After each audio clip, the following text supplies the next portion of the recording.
സ്നേഹം നിറഞ്ഞ കൊയിലാണ്ടിക്കാരൻ, ഞാൻ ആദ്യമായിട്ടാണ് കൊയിലാണ്ടിയിൽ വരുന്നത്. സ്റ്റേജിലേക്ക് വന്നപ്പോൾ നിറഞ്ഞ കയ്യടികളോടുകൂടി എന്നെ ഈ വേദിയിലേക്ക് കൊണ്ടുവന്നതിന് ആദ്യം തന്നെ വലിയൊരു നന്ദി പറയട്ടെ. Thank you so much.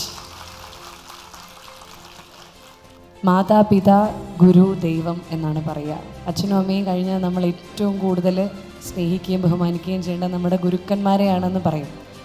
അപ്പം അത്തരത്തിലുള്ള ഒരു ഗുരുവാണ് അദ്ദേഹം, ജിബിൻ ലാൽ. അതുകൊണ്ടാണല്ലോ ഈ വീഡിയോ കണ്ടിട്ട് അദ്ദേഹത്തിന് സംസാരിക്കാൻ പോലും പറ്റാത്തൊരു അവസ്ഥയിലേക്ക് വന്നത്. നമ്മൾ ഒരുപാട് ഫങ്ഷൻസിന് അറ്റൻഡ് ചെയ്യും, നമ്മളെ വിളിക്കും, എൻ്റെ ജോലിയാണ്, ഞാൻ പോകും, ഞാൻ സംസാരിക്കും, ആരെപ്പറ്റി ഞാൻ മോശമായിട്ടൊന്നും പറഞ്ഞിട്ട് വരില്ല. പക്ഷേ മനസ്സിൽ നിന്ന് നമ്മൾ പറയില്ലേ, നമ്മുടെ ഹൃദയത്തിൽ നിന്നുണ്ടാവുന്നൊരു ഭാഷ, ഹൃദയത്തിൽ നിന്ന് നമ്മൾ സംസാരിക്കുന്നത് നമുക്കും കൂടെ അത് ഫീൽ ചെയ്ത് ആത്മാർത്ഥമാണ് എന്ന് തോന്നിക്കഴിയുമ്പോഴാണ്.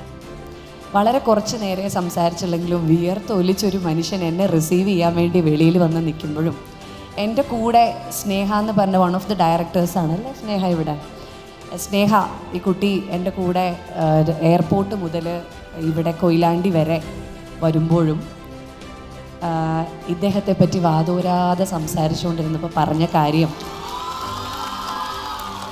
ഒറ്റ കാര്യമേ ഉള്ളൂ. അതായത് വളരെ സ്നേഹസമ്പന്നനായ ഒരു മനുഷ്യനാണ്. ആണോ? വളരെ ജനറസ് ആണ്. അപ്പോൾ ഇതൊക്കെ നമ്മളോട് പറയുന്നുണ്ട്. ഓക്കെ, എന്തായാലും ഡയറക്ടേഴ്സിൽ ഒരാളല്ലേ, നമുക്ക് കണ്ണു അടച്ചത് വിശ്വസിക്കാൻ പറ്റില്ല. പക്ഷേ എന്നാലും ആ പറയുന്ന ആളിൻ്റെ മുഖത്തെ ഭാവം കൊണ്ട് നമുക്ക് ചെറുതായിട്ടൊക്കെ മനസ്സിലാവുമല്ലോ അത് ആത്മാർത്ഥമായിട്ടാണോ പറയുന്നത് എന്നുള്ളത്. തീർച്ചയായിട്ടും ഒരു അവളെക്കാളും മൂത്തൊരാളെന്നുള്ള നിലയിലുള്ളൊരു എക്സ്പീരിയൻസ് വെച്ച് എനിക്ക് കണ്ടപ്പോൾ ഏകദേശമൊക്കെ മനസ്സിലായി.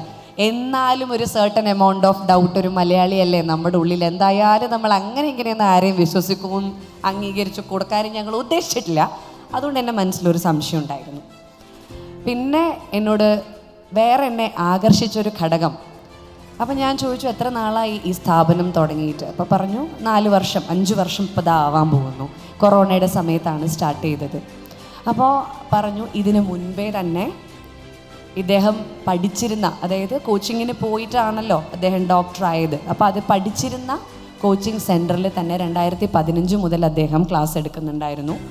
അതിനുശേഷം കൊറോണ സമയത്തും ഒക്കെ ആയിട്ട് സാമ്പത്തികമായ ബുദ്ധിമുട്ട് വീട്ടിലുണ്ടായിരുന്നതുകൊണ്ട് ക്ലാസ്സസ് എടുക്കാൻ തുടങ്ങി. അങ്ങനെ ചെയ്ത് എടുത്ത ഒരു പ്രസ്ഥാനമാണിത്. പിന്നെ നന്നായി പഠിക്കണം.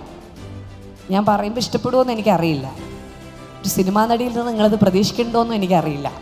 പക്ഷെ ഞാനത് പറയും, കാരണം ഇവരെന്നെ വിളിച്ചിരിക്കുന്നത് അതും കൂടി പറയാൻ വേണ്ടിയിട്ടാണ്, വെറുതെ. അപ്പോൾ എനിക്കിവിടെ വന്ന് കൊയിലാണ്ടിയിൽ ഈ JP's ക്ലാസ്സസിൻ്റെ വിക്ടറി ഡേ സെലിബ്രേഷനായ ക്രൈസാലിസ് സീസൺ 4 ഉദ്ഘാടനം ഔപചാരികമായി നിർവഹിച്ചതായി ഞാൻ പ്രഖ്യാപിക്കുന്നു.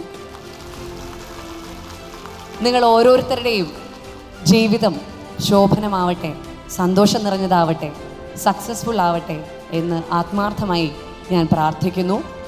JP's എഡ്യൂക്കേഷൻ സെൻറ്ററിൽ ഏറ്റവും വലിയൊരു ക്വാളിറ്റി ആയിട്ട് സ്നേഹ എൻ്റെ അടുത്ത് പറഞ്ഞത്, ഇവിടെ വോളിയം അല്ല, we are not looking for the quantity but we are looking for the quality. Yes, 1000-1500 സ്റ്റുഡൻസിനെയൊക്കെ വാരിക്കോരി എടുക്കുമ്പോൾ ഇവിടെ വളരെ ലിമിറ്റഡ് ആയിട്ടുള്ള സ്റ്റുഡൻസിനെ എടുക്കുന്നു. ഓൾസോ സാറ് പറഞ്ഞൊരു കാര്യമുണ്ട്, ഇവിടെ പല എഡ്യൂക്കേഷൻ സെൻറ്റേഴ്സിലും ഒരു ലിമിറ്റിനപ്പുറത്തോട്ട് കൂടുതൽ മാർക്കുള്ള കുട്ടികളെ മാത്രമാണ് സ്വീകരിക്കുന്നത്. എന്നിട്ടാണ് അവർ വിജയശതമാനം ഉണ്ടാക്കുന്നത്. It's also a business. പക്ഷേ ഇവിടെ അങ്ങനെയല്ല എന്ന് അദ്ദേഹം പറഞ്ഞു. ആവറേജ് സ്റ്റുഡൻസിനും if you really are ambitious you can come and study here. So ഇവർ പറഞ്ഞതെല്ലാം വെച്ച് I'm really mighty proud of you mister Jibin Lal Sreenivasan.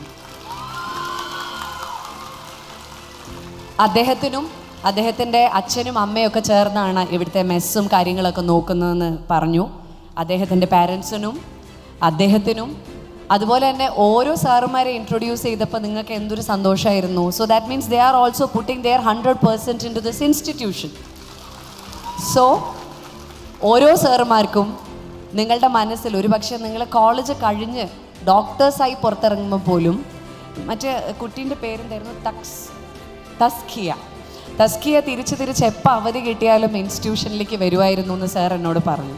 അതുപോലെ നിങ്ങളെല്ലാവരും ഡോക്ടേഴ്സായി കഴിഞ്ഞിട്ടും പഠിച്ചുകൊണ്ടിരിക്കുമ്പോഴും ഒക്കെ വീണ്ടും ഓർത്ത് വരാൻ പറ്റുന്ന ഒരു നല്ല വിദ്യാലയം, ഒരു നല്ല ഇൻസ്റ്റിറ്റ്യൂഷനായി എപ്പോഴും 1 വർഷം 2 വർഷം 3 വർഷം 4 വർഷമല്ല, മറിച്ച് 25 വർഷത്തിനപ്പുറവും 30 വർഷത്തിനപ്പുറവും 40 വർഷത്തിനപ്പുറവും ഇതുപോലെ കയ്യടി വാങ്ങിക്കൂട്ടുന്ന അധ്യാപകനായി ഇദ്ദേഹം എന്നും നിങ്ങളോടൊപ്പം ഉണ്ടാവണം. അന്ന് 25ാമത്തെ വർഷത്തെ സെലിബ്രേഷന് വടിയും കുത്തിപ്പിടിച്ച് എനിക്ക് വരരുതേ ഈശ്വരാ. അതൊന്നുമില്ല. ഞാൻ ഇങ്ങനെ വലിയ കാര്യങ്ങൾ സംസാരിച്ചിട്ട് ഇങ്ങനെ പറഞ്ഞ് കോളാക്കാറുണ്ട്. എന്തായാലും എല്ലാവരെയും കണ്ടതിൽ ഒരുപാട് സന്തോഷം. ഇനി ഞാൻ നേരത്തെ ഒന്ന് ഷൂ അഴിച്ചു, സാറ് കരഞ്ഞുകൊണ്ട് ഞാൻ ആ ഷൂ കെട്ടി.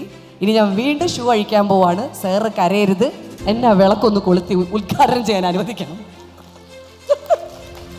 ഇനി ഞാൻ വീണ്ടും ഷൂ അഴിച്ച് കൊളുത്താൻ പോവാണ്. 1 പഴിച്ചാൽ 3 എനിക്ക് പേടിയാണ്. 1 പ്രാവശ്യം അഴിച്ചുള്ളൂ, ഇനി 2 പ്രാവശ്യം കൂടി അയക്കേണ്ടി വരുമെന്ന്. നമുക്ക് കൊളുത്തല്ലേ? ഓക്കെ അല്ലേ ചേച്ചി? കൊളുത്തട്ടെ? പിന്നല്ല.